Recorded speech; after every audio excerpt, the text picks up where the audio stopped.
Halo semuanya, kali ini kita akan membahas tentang cara pengolahan data dari hasil survei poligon tertutup.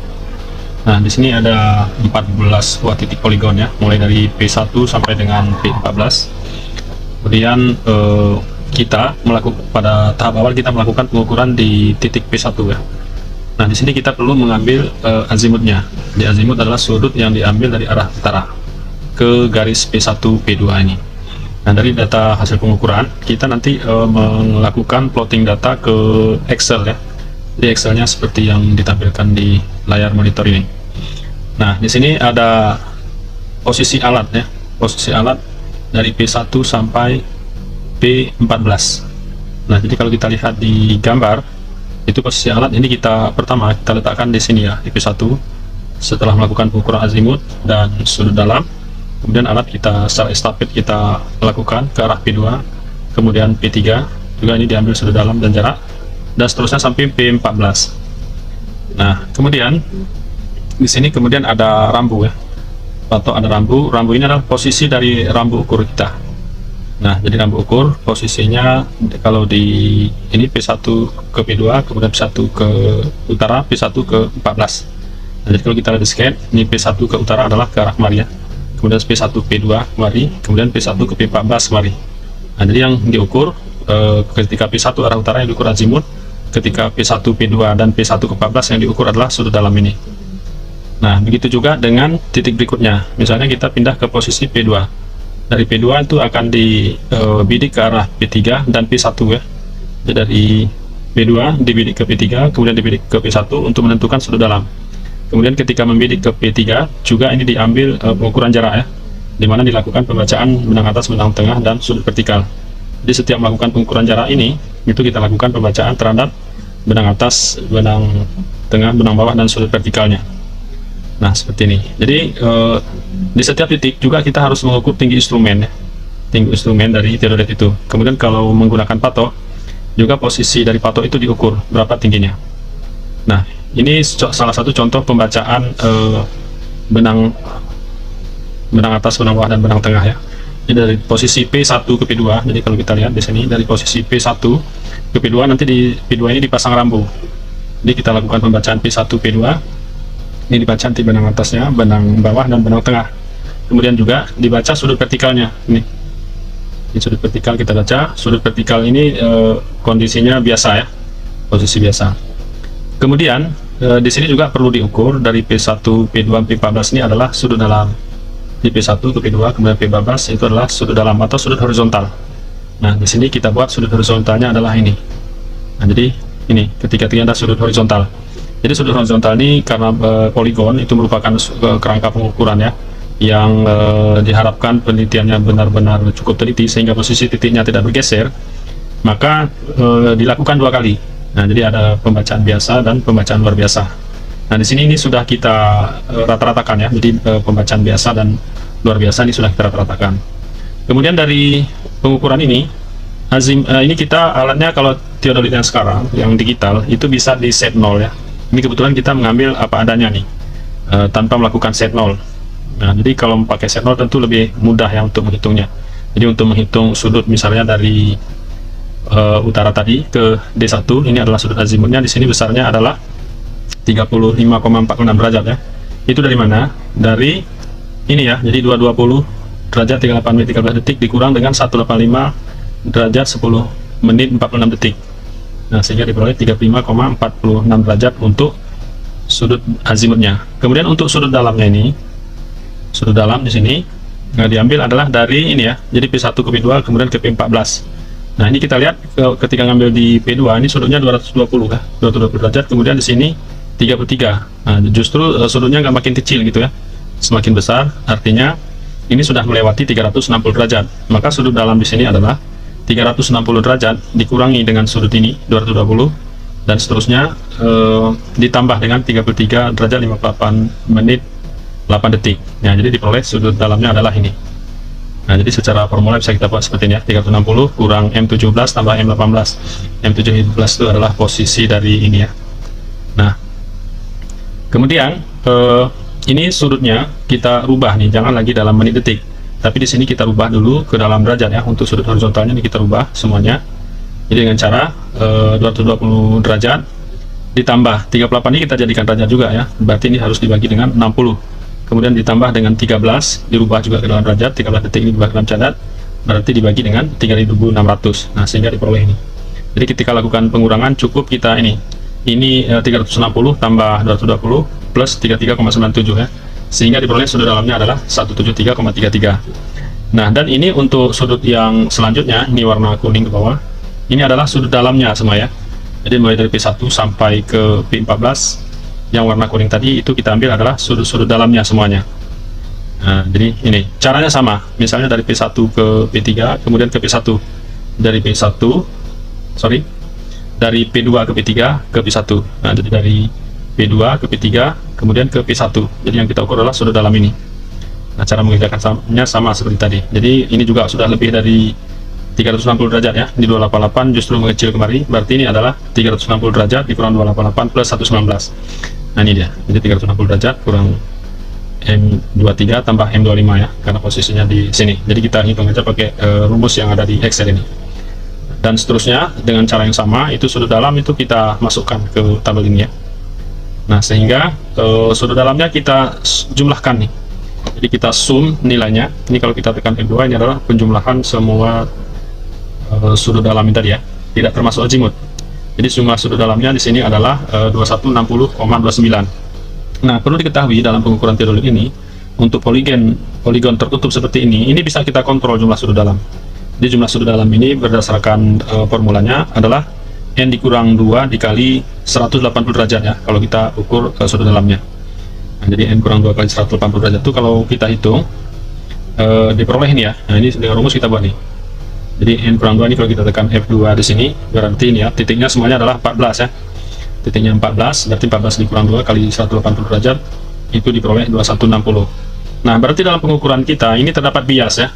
Ada error, artinya ada kelebihan sudut sebesar 0,29 derajat. Nah, ini karena data contoh ya. Sebenarnya untuk pengukuran teodolit ini juga, kalau proyeknya itu memang diperlukan ketelitian tinggi, biasanya harus dikontrol nih terhadap nilai biasnya tuh. Fs-nya itu harus lebih kecil dari 10 akar N dalam detik ini ya. Tapi kalau datanya tidak memerlukan ketelitian yang tinggi sekali, ya tentu nggak ada masalah ya. Nah, ini hanya 0,29 detik. Nah, untuk memperbaiki kekeliruan ini, maka data ini harus kita koreksi ya. Jadi ini kelebihan 29 detik. Nah, berarti ini tadi totalnya 2160. Sesuai dengan rumus itu tadi, ada selisihnya 0,291 ya. Sudut ini harus kita kurangi. Nah, karena kelebihan 291 harus dikurangi dengan 0,291. Kemudian errornya itu nanti didistribusi ke seluruh titik ini ya, ke seluruh sudut dalam dari poligon ini. Nah, nanti kita lihat lebih lanjut di sini ya, bagaimana cara mengolah data poligon itu. Nah, ini sekarang kita menentukan jarak dulu ya. Dari hasil pengukuran kita tentukan jarak dan beda tinggi. Nah, untuk melakukan pengukuran jarak itu kita bisa menggunakan rumus ini ya. Ini rumus dasar tasiometri untuk menentukan jarak dari titik A ke titik B, atau kalau dari sini dari P1 ke P2 itu bisa kita gunakan rumus ini. Jadi DAB atau dari jarak dari P1 ke P2 itu adalah benang atas kurang benang bawah dikali 100 kali cos kuadrat alfa. Nah, cos kuadrat alfa ini adalah merupakan sudut vertikal ya. Nah, jadi pembacaan benang atas, baca benang bawah itu sekalian dengan mengambil sudut vertikalnya. Kemudian untuk menentukan beda tinggi, ini ada dua rumus yang bisa digunakan. Nah, kalau kita di lapangan menggunakan patok, misalnya ada di setiap titik poin ya, P1, P2 ada patok, ini tinggi patok ini harus diukur semuanya ketika membuat poligon itu. Kemudian tinggi alat juga harus kita ukur ya. Nah, jadi posisi dari alat itu diukur dari atas patok. Kalau pakai patok, kalau tidak pakai patok berarti langsung dari tanah ya. Begitu juga di posisi di titik B. Ketika kita memasang rambu, itu posisi alatnya berada di atas patok, tepatnya di atas paku ya. Nah, jadi biasanya di lapangan kita untuk pengukuran poligonnya ada pakunya di atas patok. Maka tinggi patoknya itu diukur dari permukaan tanah ini ke puncak paku. Kemudian untuk rambunya atau bak ukurnya juga diletakkan di atas rambu. Nah, jadi untuk beda tinggi itu bisa diukur dengan dua cara ya. Bisa pakai rumus ini. DHAB adalah tinggi alat ditambah dengan tinggi patok ditambah dengan tinggi V ini. Nah, ini karena kita punya sudut miring ya dalam teodolit.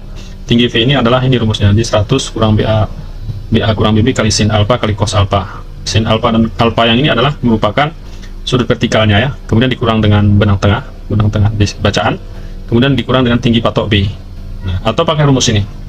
Nah, ini kalau misalnya posisi alatnya langsung di atas tanah, maka langsung di sini tinggi alat ya. Tapi kalau misalnya ada patoknya juga pakai ini ya, tinggi alat tambah tinggi patok kurang dengan benang tengah, kemudian ditambah dengan V ini tadi.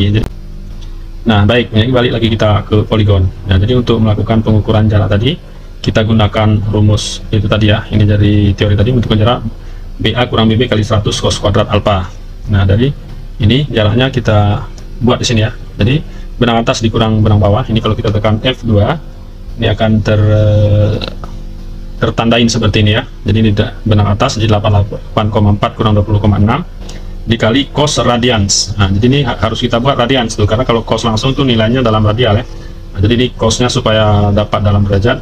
Nah, ini kita buat nih cos radians dari sudut vertikal. Ini dikuadratkan. Nah, kenapa tidak dikali 100? Karena di sini angka pembacaannya itu sudah kita tentukan dalam sentimeter ya. Jadi kalau ukuran pembacaan rambu dalam meter, maka di rumus ini tuh harus dikali dengan 100. Nah, seperti itu. Kemudian selanjutnya untuk menentukan beda tinggi. Nah, kalau yang tadi jarak adalah jarak dari titik P1 ke titik P2. Kalau jarak dari P1 ke P14, nah ini ke titik belakangnya, itu dengan cara yang sama ya. Ini kita tekan F2, adalah benang atas dikurang benang bawah dikali cos kuadrat dari sudut vertikalnya. Nah, di sini perlu diketahui bahwa sudut vertikal ini itu tidak kita pakai nilai langsung ya. Jadi kalau kita baca dari teori itu kan 91 derajat 44 menit 0 detik misalnya. Ini harus kita kurangi dulu. Jadi 90 kurang alfa ini biasanya disebut pembacaan biasa ya kalau di teori. Nah, kalau misalnya kita balik teropongnya, kita putar instrumennya itu di sini menjadi 270 ya. Nah, jadi ini bacaan biasa. Jadi di sini kita masukkan 90 dikurang dengan sudut ini.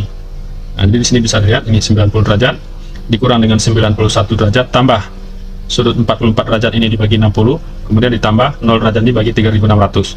Sehingga alfanya diperoleh seperti ini ya. Nah, jadi angkanya minus. Jadi kalau minus itu teropongnya mengarah ke bawah ya, lebih rendah dia. Kalau dia nilainya plus berarti agak mendaki itu lokasinya. Nah, seperti itu. Kemudian kita ukur delta H, beda tinggi. Nah, beda tinggi itu merupakan hasil dari penjumlahan tinggi alat, tinggi instrumen ditambah dengan tinggi patok, ditambah dengan ini tadi ya. Ini kalau kita lihat rumusnya ditambah dengan ini pakai tangan. Nah, kita pakai rumus pakai tangan radians dari ini, kita tekan F2, tangan radian dari benang atas dikurang benang bawah dikali dengan jaraknya ya. Nah, ini dikali dengan bukan dikali dengan ya S17. S17 itu adalah jarak mendatarnya. Baik, saya ulangi. Untuk mencari delta H ini, beda tinggi antara titik P1 dan P2, maka kita tentukan dari tinggi instrumen tambah tinggi patok, kemudian ditambah dengan V-nya tadi. V-nya tadi adalah benang atas. Ini bacaan benang atas dikurang benang bawah dikali tangan. Ya, tangan dari sudut vertikal ya. Kemudian dikali dengan jaraknya. Nah, jarak dari titik P1 P2 tadi jaraknya sudah kita tentukan. Atau ini kalau kita tekan F2 berarti F17 ya, di sini F17 tinggi instrumen tambah G17 itu tinggi patok, kemudian ditambah S17. S17 itu adalah jarak di sini ya, yang tertutup di sini. Jarak dari P1 ke P2 dikali tangan radians.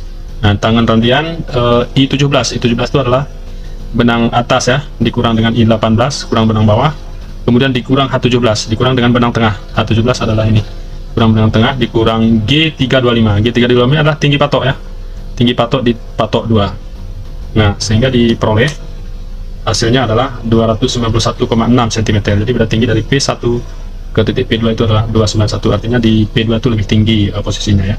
Nah, kemudian untuk berikutnya ini tinggal kita copy saja ya ke bawah. Nah, jadi kalau kita lihat beda tinggi antara P2 dan P3 itu sama rumusnya. Ini kalau kita tekan, ini merupakan tinggi instrumen tambah tinggi patok, kemudian ditambah dengan tangan benang atas kurang benang bawah. Ini kemudian dikali dengan jaraknya ya, nah, S23 kali jarak di sini, kemudian dikurangi dengan benang tengah dan dikurangi dengan tinggi patok di titik P3. Nah, seperti itu. Oke, setelah diperoleh beda tinggi ini ya, yang bawah itu dengan cara yang sama itu bisa kita selesaikan ya, semuanya sampai bawah. Kemudian tadi juga kita sudah tentukan jarak mendatarnya ya. Jadi untuk jarak mendatar tuh totalnya semua di sini adalah 556,09 meter. Ini kita jumlahkan aja yang warna hijau-hijau ya. Nah, sedangkan warna biru ini sebenarnya untuk pengontrol sebenarnya. Ini pengukurannya karena bolak-balik ya. Misalnya dari P1 ke P2. Beda tingginya adalah jaraknya adalah 67,8 meter. Kemudian kita lihat dari sini P1 ke P2. Ini juga diperoleh beda tingginya, jaraknya adalah 67,8 meter ya. Jadi nilai ini dan ini sudah sesuai ya. Jadi itu untuk pengontrol ketelitian aja sebenarnya. Nah, untuk lebih lanjut kalau nilainya memang mau dipakai dua-dua bisa aja ya dirata-ratakan. Baik, kemudian setelah jarak dan beda tinggi kita peroleh, kita tentukan elevasi ya. Elevasi ini bisa diambil dari titik tetap atau bisa juga diambil secara lokal ya. Nah, tergantung keperluan proyeknya. Kalau proyeknya menginginkan nilai yang diambil dari titik tetap atau titik BM yang ada di lapangan, tentu kita harus mengikat ya atau mengacu kepada titik tetap yang ada. Nah, ini kita tentukan misalnya elevasinya adalah 1500 ya di titik P1. Untuk titik P2 berarti elevasinya ini langsung kita jumlahkan ya. Jadi 1500 ditambah dengan beda tingginya 291,6 sama dengan 1791,6. Nah, jadi ini dikurang ini hasilnya ini. Kemudian untuk yang berikutnya beda tinggi yang ini itu kita tekan lagi nih ya. Berarti hasil penjumlahan dari ini tambah ini ya. Jadi beda tingginya adalah 40. Kemudian kita jumlahkan tadi dengan elevasi di titik P2 ini. Nah, jadi di titik P3 elevasinya adalah seperti ini. Jadi yang ke bawah ini langsung nanti kita jumlahkan seperti itu ya. Ini tambah ini adalah ini dan seterusnya sampai ke bawah. Karena ini poligon tertutup, maka nanti hasil yang di bawah setelah kita cek, ini tadi kan titik elevasi awalnya 1500, maka di bawah juga ini harus 1500 juga. Nah, ternyata di sini masih ada bias ya. Jadi 1499,5. Nanti ada kesalahan adalah 0,5 minus 0,5. Jadi kalau mau dikoreksi, maka nilai ini juga harus dikoreksi ke setiap titik ya. Sehingga ini ada sudut yang dikoreksi di sebelah kanan, ini 1500 titik awal, titik akhirnya juga 1500. Nah, ini setelah kita lakukan koreksi di setiap ini. Jadi kita bagi menjadi 14 ya, 0,5 dibagi 14 ditambahkan ke masing-masing delta ini sudah dihitung pakai rumus ya. Nah, selanjutnya nanti kita akan lanjutkan perhitungannya di perhitungan koordinat. Jadi pada perhitungan koordinat nanti sudut yang sudah diperoleh dari pengukuran sudut dalam tadi, ini semuanya sudah sudut dalam, itu kita plot kemari. Jadi data berikutnya kita plot ke data poligon ini supaya kita peroleh nanti koordinatnya ya. Nah, jadi tadi kita punya titik P1 sampai P14. P1-nya tadi adalah 173,33 derajat. Jadi ini kita langsung linkkan ke poligon ya. Jadi 173 itu tadi adalah posisinya di ini. Nah, ini sudah dalam 173,33. Kemudian di sini ada azimutnya tadi yang 35,45 itu dilingkan ke mari ya. Nah, jadi di caranya di koordinat ini misalnya ini kita langsung tekan di sini sama dengan masuk ke poligon di 35,45 ini, enter gitu ya. Kemudian ini juga seperti itu di P1, sudut dalamnya adalah sama dengan dimasuk kita ke sudut P1 tadi, sudut dalamnya 173 nih, enter. Nah, dan seterusnya ya. Misalnya contoh satu lagi di P2 berarti sama dengan ini 190,48 ya, sama dengan di P2 ini dia 190,88 derajat.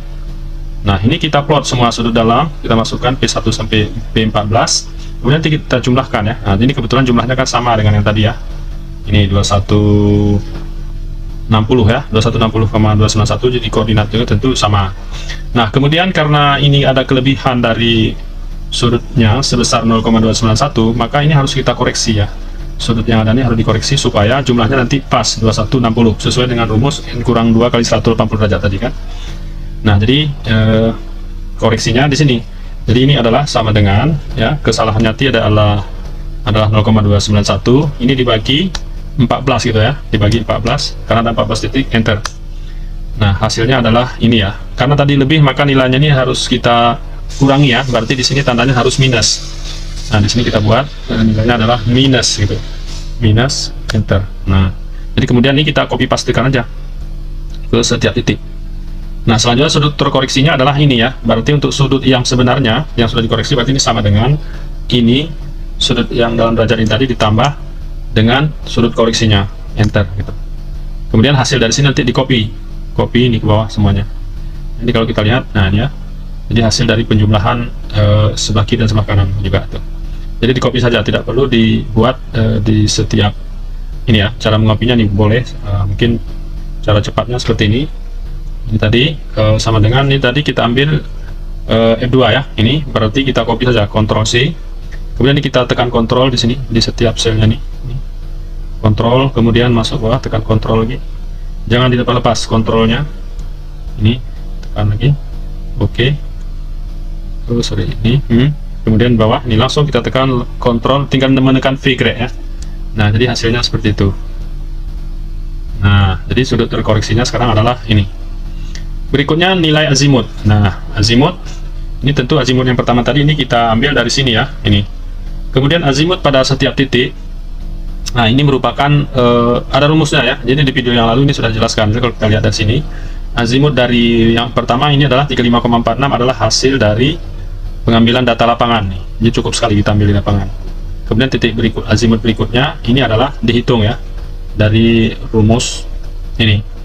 Nah, jadi untuk P2 itu sama dengan azimut yang pertama nih 35,46 atau I13 tambah 180 derajat dikurang F5. Nah, F15 ya, ini F15. Nah, dikurang F15 hasilnya adalah ini. Nah, jadi dengan rumus yang sama ini, dengan rumus yang sama ini kita copy pastekan aja ke bawah. Nah, sehingga azimut di setiap titik itu diperoleh. Nah, untuk lebih jelasnya sebenarnya dilihat ya di video yang lalu ya, bagaimana cara menentukan azimut, rumusnya juga sudah kita jelaskan. Nah, selanjutnya jarak tadi sudah kita tentukan ya. Jarak ini sudah tentukan, ini tinggal linkkan aja. Jarak ini nanti misalnya jarak P1 ke P2, jadi sama dengan dilingkan ke poligon tadi. Poligon tadi P1 P2 berapa jaraknya? Tadi adalah 67,8. Enter gitu ya. Nah, di P2 ke P3 jaraknya juga sama dengan cara itu, jadi sama dengan jarak dari P2 ke P3, masuk kita ke poligon P2 ke P3 jaraknya adalah ini 33,8. Enter dan seterusnya. Nah, kemudian kita perlu melakukan perhitungan desin X ya. Jadi jarak dari P1 ke P2 dalam arah X-nya horizontal. Kemudian nanti juga perlu kita tentukan P1 ke P2 itu dalam arah vertikalnya. Nah, berarti dia D cos X ya, atau daerah Y-nya. Nah, jadi caranya dengan menggunakan rumus ini. Jadi d sin X adalah jarak dikali dengan sin dari azimutnya nih. Nah, jadi d sin jarak dari sin azimut. Kemudian d cos seperti itu juga. Jadi jarak dikalikan dengan cos dari azimutnya. Nah, kemudian karena setelah kita lihat nanti masing-masing d sin X ini ya, d sin X ini kita jumlahkan. Ternyata ini tidak nol ya. Dia kan syaratnya tuh untuk poligon itu kan sigma dari sigma X sama dengan 0 ya. Syarat absisnya sigma X sama dengan 0. Kemudian sigma Y sama dengan 0 juga. Nah, tapi karena di sini tidak 0, ini setelah kita jumlahkan d sin X-nya harusnya dia kembali lagi ke titik semula. Tapi ini ada bias, ini adalah 0,47 ya. Nah, jadi setelah kita jumlahkan dari awal ini kemari ada bias, ada kekurangan 0,47. Maka di setiap titik itu harus kita tambah dengan 0,47 dibagi 14 ya. Nah, jadi distribusi kita. Maka di sini angka koreksinya ini untuk delta X, angka koreksinya adalah ini. Jadi kalau kita lihat nih merupakan ini tadi koreksinya tadi 0,47 dibagi dengan 14 ya, dibagi dengan 14 titik. Nah, kemudian setelah itu ini kita kopikan ya. Begitu juga dengan d cos X ini. D cos X juga nilai dari jarak itu dikali dengan azimut masing-masing ya. Ini dikali dengan azimut masing-masing. Jarak dikali dengan azimut masing-masing. Ini juga ini jaraknya dikali dengan azimutnya. Nah, ini juga kita jumlahkan lagi. Harusnya dia juga sigma Y-nya itu harus sama dengan 0 kan. Ternyata di sini masih kurang 1,76. Maka ini juga kita jumlahkan dengan 1,76 juga. Nah, ditambah 1,6 nanti dibagi ke 14 titiknya sehingga koreksinya nanti kita buat di sini. Nah, jadi untuk ini adalah kalau kita tekan F2 ini merupakan nilai dari 1,76 dibagi dengan 14 ya. Nanti hasil itu di copy ke bawah semuanya. Selanjutnya untuk titik koordinat itu kalau bisa kita ambil koordinat sesuai dengan GPS ya. Koordinat ini bisa juga ditentukan lokal tergantung keperluan. Nah, dari koordinat yang kita buat sendiri misalnya kita tentukan di titik P1 itu koordinatnya 1000 gitu kan. Nah, maka untuk menentukan koordinat di titik P2 nya, nah ini kita tinggal menjumlahkan ya. Jadi kita jumlahkan nih, kalau kita lihat dari sini adalah U13. Jadi koordinat yang aslinya 1000 tambah K14 kemudian ditambah dengan L L14. L14 itu adalah koreksinya. Nah, jadi data koordinat ditambahkan D sin X, D sin alpha tambah koreksinya. Jadi koordinat di titik P2 diperoleh ini ya. Kemudian yang bawah ini tinggal copy nanti. Ini kalau kita tekan F2 juga sama. Jadi ini kemudian ditambah dengan ini D sin X ditambah dengan koreksinya. Kemudian ditambah dengan L16 ya tadi koreksinya. Oke, enter. Nah, kemudian ini dikopikan ke bawah. Begitu juga dengan koordinat di sumbu Y-nya tuh. Nah, koordinat sumbu Y ini ditambah dengan D cos X-nya, kemudian tambah koreksi dari D cos X-nya, DY-nya ya, koreksi pada sumbu Y tadi, yang nilainya adalah 1,76 per 14 tadi, maka diperoleh hasilnya adalah ini ya. Untuk ke bawah ini langsung kita copy saja ya. Ini kita copy, ini karena rumusnya sama, dikopikan aja sehingga koordinatnya sini. Nah, koordinat itu juga harus kembali lagi dia ke 1000 ya. Nah, dia harus kembali lagi ke titik 1000. Ini kan nilai dari P1. Nah, maka di bawah ini juga nilai P1-nya ini setelah kita jumlahkan itu harus dapatnya 1000 ya. Sudah kelebihan dari poligon tertutup. Termasuk tadi apa namanya? Elevasi ya. Elevasi itu kita masukkan juga nilainya dan dikoreksi. Demikian ya, teman-teman, cara untuk mengolah data dari hasil survei menjadi data poligon dan kemudian menjadi data koordinat dilengkapi dengan elevasi. Nah, kalau sudah seperti ini kalau ada software misalnya Civil 3D atau Atoli Desktop, ini sudah bisa kita ekspor ya, atau kita ekspor misalnya ke AutoCAD ya. Jadi titik-titik koordinat untuk poligon kita ini sudah bisa digambarkan. Untuk berikutnya nanti kita akan jelaskan bagaimana cara mengolah data situasi ya dari hasilnya. Jadi poligon ini adalah kerangka dalam pengukuran. Kemudian untuk situasi nanti baru kita ambil dari, misalnya kita mulai pengukuran situasi dari titik P2 misalnya, jadi sudah bisa acak ya, dari P2 boleh, dari P3 boleh. Jadi kita tinggal membidik ke properti di sekitarnya, ke jalan di sekitarnya, atau ke bangunan di sekitarnya, sehingga posisi atau bangunan-bangunan yang ada di lapangan itu semuanya terambil datanya ya. Jadi beda tingginya termasuk nanti titik-titik konturnya kita ambil. Nah, demikian cara pengolahan data dari hasil survei poligon menjadi koordinat. Terima kasih atas perhatiannya. Assalamualaikum warahmatullahi wabarakatuh.